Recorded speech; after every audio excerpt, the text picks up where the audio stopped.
always say to God, God, if there is something wrong, akong dahil today, please, i-rebuild ako. And continue to speak. I am listening. Ito ano ba si John kay malukong istorya? Kasi in whatever way, even in the word, in sa Bible,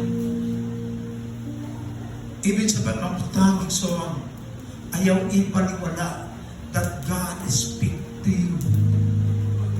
Ang Diyos mag-exulti mo nga ang God doon ay gustong istorya ni.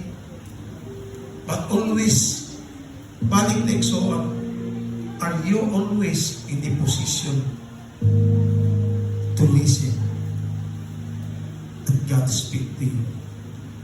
What is that position? Always desire in the presence of God.